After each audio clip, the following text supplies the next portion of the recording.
as God begins to move you into service of the kingdom um, and going forward. I do want to say it was a good service yesterday. We could always go deeper. There's more that God can do.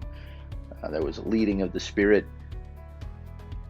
that we can follow a little better.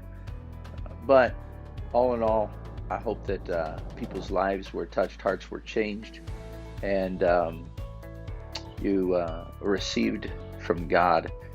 I do believe the spirit of servanthood and sacrifice is part of what's going to take to break the spirit of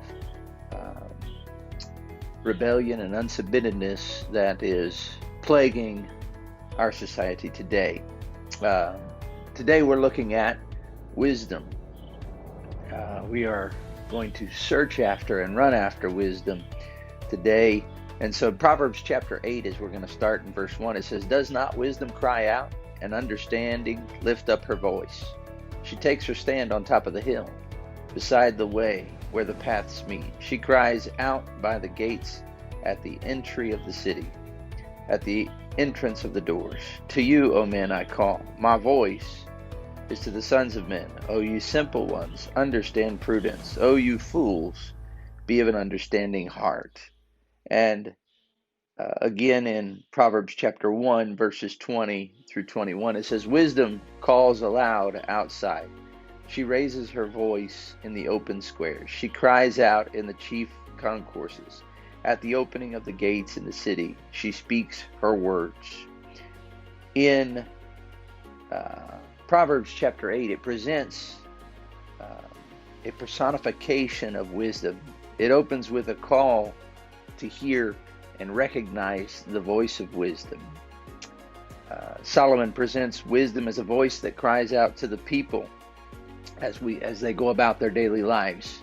Wisdom sees people making foolish and sinful choices and blindly going about in the dark, and she distinctly begins to cry out to them to try and turn them from the path of destruction. Unfortunately, her voice is often not heard. Even though her voice is not weak, she is not hushed.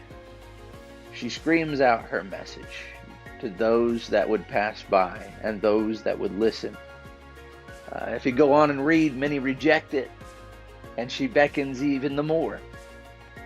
This voice today beckons to us that we would make wise decisions. And so this week we're going to launch into understanding wisdom or getting wisdom for our lives.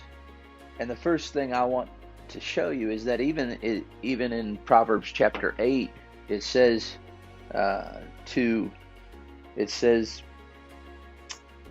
simple ones understand. This is letting us know that even if you feel like you've failed, if you feel like you may be the simple one or you may be the fool, there is a chance, there is ability to understand that we can gain wisdom. Solomon's prayer was not to be strong or rich or powerful. His prayer was to be wise. And I wish that every person in our church would begin to pray for wisdom in their life, that God would direct them and lead their paths. David also had this sentiment in his life because he often said, "Lead me beside still waters, direct my steps, be a light unto my feet, a light unto my path, a lamp unto my feet." This concept is allowing God to become our wisdom. My faith does not stand in the wisdom of man, but in the power of God.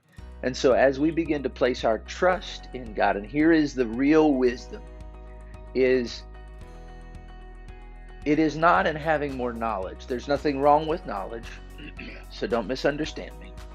But it is where you place your trust. The fool will put his trust in this world and this life. Paul said, "If I put my trust in this life alone, I am of all men most miserable." But there's got to be something in you that rises up, that places your hope and your trust in Jesus Christ and in his church. Not just in yourself or in what you're doing around the church, but your trust in him. We used to sing, and I'll tell you, it's interesting that oftentimes it's the seasoned saints that have trouble with placing their trust in God, because we often know the Word of God so much, almost to our detriment. Now, I'm not telling you don't learn the Word of God. You need to know it, but you cannot forget the simplicity of trust.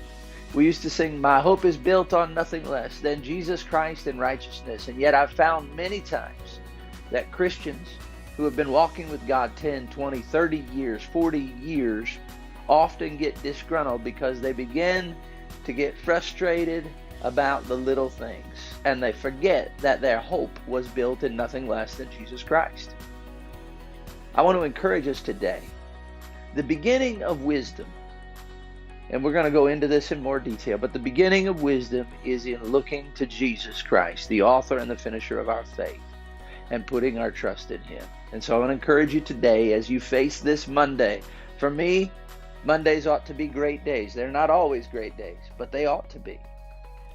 Because my Jesus is sufficient. His grace is sufficient. His love is sufficient. And He has already provided for me. And so today, I hope that you have a great day. Face this Monday by starting off and putting your trust in Jesus. God bless you, and I hope you have a wonderful Monday.